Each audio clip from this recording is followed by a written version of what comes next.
Right ఇక మనతో పాటు మాట్లాడడానికి గెలిసినన్న గారు ఉన్నారు, బీఆర్ఎస్ పార్టీ విద్యార్థి విభాగం. సో ఆయనతో మాట్లాడే ప్రయత్నం చేద్దాం. అన్న నమస్తే అన్న. నమస్తే. ఇప్పుడు ఈరోజు హరీష్ రావు గారికి విచారణ జరుగుతుంది సిట్ విషయంలో. అంటే ఏంటి అసలు దీనికి ఎందుకు ఇంత సడన్గా రాత్రి చెప్పి ఈరోజు విచారణకు పిలవడం గల కారణాలు ఏంటి అసలు? అంటే పబ్లిక్ ఇష్యూస్ను డైవర్ట్ చేయడానికి ఇవాళ కాంగ్రెస్ ప్రభుత్వం రేవంత్ రెడ్డి గారి నాయకత్వంలో ఇవాళ హరీష్ రావు గారికి ఒక సిట్ నోటీస్ ఇచ్చి నిన్ననే సిట్ నోటీస్ ఇచ్చి తీసుకోవడం. నిన్న రాత్రి 9 గంటలకు సిట్ నోటీస్ ఇచ్చి ఇవాళ పొద్దున్న అటెండ్ కమ్మని చెప్పి అసలు భారతదేశంలో ఎక్కడైనా జరిగిందా ఇట్లా? ఇంత పెద్ద న్యాయ వ్యవస్థ లోపల ఇంత సడన్గా ఇచ్చిన చరిత్ర ఎక్కడ లేదు. మినిమం ఒక 3 days టైం ఇస్తారు ఎవరికైనా కూడా. సిట్ నోటీస్ ఇచ్చినప్పుడు సిట్ అయినా ఏ దర్యాప్తు సంస్థలు విచారణ ఇచ్చినా కూడా మినిమం ఒక 3 రోజులు ఇస్తారు. ఇవ్వకుండా ఏదో ఫార్మాలిటీగా నిన్న నైట్ ఇచ్చి తెలంగాణ రావాలంటే ఇదేం పద్ధతి? ఇది వేధించడానికి కాకపోతే దేనికోసం ఇది? అయినా మేము భయపడం, మా నాయకులు మేమేం తప్పు చేయలేదు. అటు ఖచ్చితంగా ఎన్ని డైవర్షన్ పాలిటిక్స్ మీరు ఎన్ని చేసినా మీరు చేసే తప్పులను ప్రజాక్షేత్రంలో ఎప్పటికీ ఎండగడుతూనే ఉంటాం. నిన్న మా నాయకుడు హరీష్ రావు గారు చాలా స్పష్టంగా సింగరేణిలో జరిగిన కుంభకోణం గురించి బయట పెట్టినందుకు ఆ ఇష్యూ ఎక్కడైతే హైలైట్ అవుతుందని చెప్పి దాన్ని డైవర్ట్ చేయడానికే ఇవాళ ఇది ఒక వట్టి తూతు మంత్రం ఒక సిట్ నోటీస్ ఇచ్చారు. అసలు సుప్రీంకోర్టే చెప్పింది.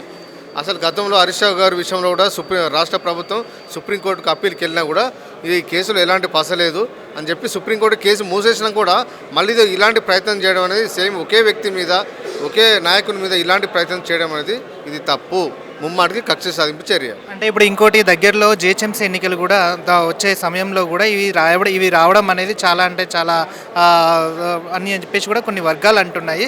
ఇందులో కుంభకోణాలు ఉన్నాయి కాబట్టి హరీష్ రావు గారిని తర్వాత కేటీఆర్ గారిని మెయిన్ టార్గెట్గా పెట్టుకున్నామని చెప్పేసి కూడా కొంతమంది అంటున్నారు. అంటే దీన్ని ఎలా చూడొచ్చు? ఎల్ల కుంభకోణం ఉంది అంటే ఇప్పుడు కాళేశ్వరం విషయంలో కానీ ఇవన్నీ కానీ ఇంకా వెలుగు తీస్తాము ఇంకా కొన్ని అని చెప్పేసి కాంగ్రెస్ నాయకులు అంటున్నారు. దాన్ని ఎలా చూడొచ్చు? ఇప్పుడు మేము అర్థం చెప్పలే కదా. ఇవాళ కుంభకోణాలు జరిగితే మీరు దర్యాప్తు చేసుకోండి. ఇవాళ కాళేశ్వరం మీద మీరు ఒక కమిషన్ వేసారు. కమిషన్ ఏం తెలిసింది? ఏం తెలిసలేదు కాబట్టి మళ్ళీ సిబిఐకి ఇచ్చారు. ఎందుకు ఇన్ని రోజులు ప్రజాధనాన్ని దుర్వినియోగం చేయడానికే మీరు ఇవాళ కమిషన్లు ఇస్తారా? ఈ కమిషన్లు పెట్టే డబ్బులతో కాళేశ్వరం ప్రాజెక్టు రిపేర్ చేయొచ్చు. ఈ పార్టీ రిపేర్ చేస్తే తెలంగాణ ప్రజలకు కాళేశ్వరం నీళ్ళు అవకాశం వచ్చు కదా. ఎందుకు వేస్తలేరు ఇట్లా? అంటే కావాలని చెప్పి ఇష్యూ డైవర్ట్ కోసం ఇవాళ కాంగ్రెస్ ప్రభుత్వం ఆడుతున్న నాటకం. గతంలో బీఆర్ఎస్ ప్రభుత్వంలో అసలు ఎలాంటి తప్పు చేయలేదు. మీరు కావాలని చెప్పే ప్రజా సమస్యలకు మీరు ఇచ్చిన హామీలను డైవర్ట్ చేయడానికి మీరు ఇలాంటి పాలిటిక్స్ను ఆడుతున్నారు. తెలంగాణ ప్రజలందరికీ అర్థమవుతూ ఉంది. అంటే ఇప్పుడు ఓవైపు నిరుద్యోగులు కూడా అటు ధర్నాలు కానీ ఇవి కానీ చేస్తున్నారు. ఇంకొకటి 6 గ్యారెంటీల విషయంలో కూడా తప్పుదోవ పట్టించడానికి కూడా ఇది చేస్తున్నారని చెప్పేసి కూడా బీఆర్ఎస్ శ్రేణులు అంటున్నారు. అటు నిరుద్యోగులు కూడా అంటున్నారు. కొన్ని సభలలో కూడా ఇవన్నీ అమలవుతున్నాయని చెప్పేసి కూడా రేవంత్ రెడ్డి అంటున్నారు. కానీ మీరు డైవర్షన్ పాలిటిక్స్ అని చెప్పేసి కూడా మీరు దేని చూసుకోవచ్చు? ఇప్పుడు మీరు ఏమి అమలు ఇస్తున్నారో బహిరంగ చర్చకు రండి. వచ్చే దమ్ము మీకున్నదా? అమరవీరుల స్తూపం కాడ పెట్టుకుందామా, సచివాలయం కాడ పెట్టుకుందామా, లేదా మీ గాంధీ భవన్లో పెట్టుకుందామా, లేకపోతే మీరే తెలంగాణ మనకొస్తారో రండి.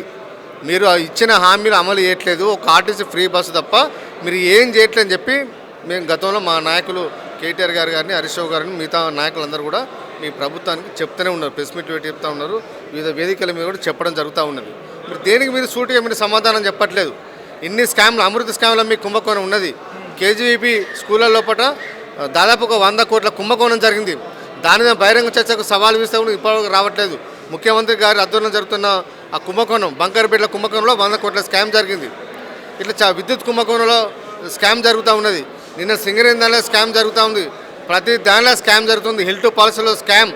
ఇన్ని స్కామ్లను మీరు ఎండగడతా ఉంటే దేనికి సరైన సూటిగా సమాధానం చెప్పకుండా మీరు డైవర్షన్ పాలిటిక్స్ చేస్తున్న విషయం ఇవాళ తెలంగాణ ప్రజలకు తెలుసు. రేపు రాబోయే మున్సిపల్ ఎన్నికల లోపల బీఆర్ఎస్ పార్టీ సత్తా ఏందో తెలంగాణ ప్రజలు మాకు మద్దతు ఇస్తారా, మీకు మద్దతు ఇస్తారా రేపు తేలబోతుంది. ఇంకొక విషయం ఏంటంటే ఇక్కడ ఈరోజు హరీష్ రావు గారికి నోటీసులు వచ్చాయి.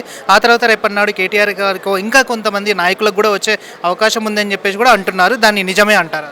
మాకు నోటీసులు తీసుకోవడం, చట్టం ముందు పోలీస్ స్టేషన్లో పోవడం మాకు కొత్తగా, బెయిల్ మాకేం కొత్త కాదు. మేమేం భయపడం. గతంలో తెలంగాణ ఉద్యమంలో ఎన్నో చూసినాం. ఆ రోజు ఉమ్మడి రాష్ట్రం కూడా మా మీద ఎన్నో తప్పుడు ఆరోపణలు చేసి ఎన్నో కేసులు పెట్టి జైలు పాలు చేసిన చరిత్ర ఆనాడు కాంగ్రెస్ ప్రభుత్వం అనుకున్నది. ఈరోజు కూడా తప్పుడు కేసులు పెట్టి మా నాయకులను జైలు పంపేలా ఒక ప్రయత్నం వాళ్ళు చేస్తూ ఉన్నారు. అయినా న్యాయవాదులు లీగల్స్ అని మాకు బలంగా ఉంది కాబట్టి అడుగున కోర్టులలో మిమ్మల్ని అడ్డుకుంటున్నాం. మీరు వేసే తప్పుడు కేసులను న్యాయవాదులు మా కోర్టులో వాదిస్తున్న అడ్డుకుంటూ ఉన్నారు. ప్రజాక్షేత్రంలో కూడా మీకు ఎక్కడ మద్దతు లేదు. ప్రజాక్షేత్రంలో మీ తప్పులు మేము ఎండగడుతూనే ఉంటాం. మేము దేనికి భయపడం. అంటే ఇక్కడ ఇంకోటి ఏంటంటే మీరు జిహెచ్ఎంసీలో ఆల్మోస్ట్ విన్ అని మీరు అంటున్నారు. అటు ఇంకోటి ఏంటంటే జూబ్లీస్లో మేమే గెలిచాము, ఇక్కడ కార్పొరేషన్స్ కూడా మేమే గెలుస్తామని చెప్పేసి కూడా అంటున్నారు. అది ఎంతవరకు? ఇప్పుడు గతంలో పంచాయతీ ఎన్నికలప్పుడు సర్పంచ్ ఎన్నికలప్పుడు బీఆర్ఎస్ పార్టీ అధికారం ఉన్నప్పుడు 90% సర్పంచులు మేము గెలిచినాం. ఇవాళ మీరు గెలిచిన ఎన్ని 50% దాంట్లో మేమే 40%కి వచ్చినాం. అధికార పార్టీ ఉండి అందరినీ బెదిరించి అది చేసినా కూడా మీరు చాలా తక్కువ పర్సెంట్లో మీరు గెలిచారు. హైయెస్ట్ సర్పంచులు మేము గెలిచినాం అంటే ప్రజల లోపల 2 సంవత్సరాల లోపలనే మీ మీద వ్యతిరేకత వస్తుంది. రేపు పార్టీ బీఫామ్ మీద రేపు మున్సిపల్ ఎన్నికలు జరగబోతున్నాయి కదా, అప్పుడు తెలుస్తాయి నిజంగా మున్సిపల్ ఎన్నికల్లో కాంగ్రెస్ పార్టీ తక్కువ సీట్లు వచ్చంటే మీరు ప్రభుత్వాన్ని రద్దు చేసుకుంటారా? సవాల్ ఇస్తూ ఉన్నాం. ముఖ్యమంత్రి గారు రాజీనామా ఇస్తారా? సో చివరిగా మీరు గవర్నమెంట్కి ఏం చెప్పదలుచు? ఇప్పటికైనా ప్రభుత్వం పాలన మీద దృష్టి పెట్టండి. తప్పుడు ఆరోపణలతోని ప్రజల ఇష్యూను మైండ్ను డైవర్ట్ ఎత్తామని మీరు అనుకుంటున్నారు, కానీ ప్రజలు మీరు చేసే ప్రతి తప్పును కూడా వాళ్ళు లెక్కించుకుంటున్నారు. బీఆర్ఎస్ పార్టీ ప్రజల పక్షాన కొట్లాడుతూ ఉన్నది. మీరు చేసే తప్పుడు పనుల వల్ల మేము నిరంతరం ఎత్తి చూపుతున్నాం. ప్రధాన ప్రతిపక్షంగా మా బాధ్యత కాబట్టి మీరు తప్పులు చేస్తున్నారు, అవినీతి చేస్తున్నారని చెప్పి మేము ఎండగడుతూ ఉన్నాం. ఇప్పటికైనా తప్పులు సరిదిద్దుకోండి, అవినీతి పాలన చేయకండి. ప్రజలకు 5 ఏళ్ళు మీకు అధికారం ఇచ్చినట్టు మంచి పరిపాలించండి. నెక్స్ట్ 5 ఏళ్ళ తర్వాత ప్రజలు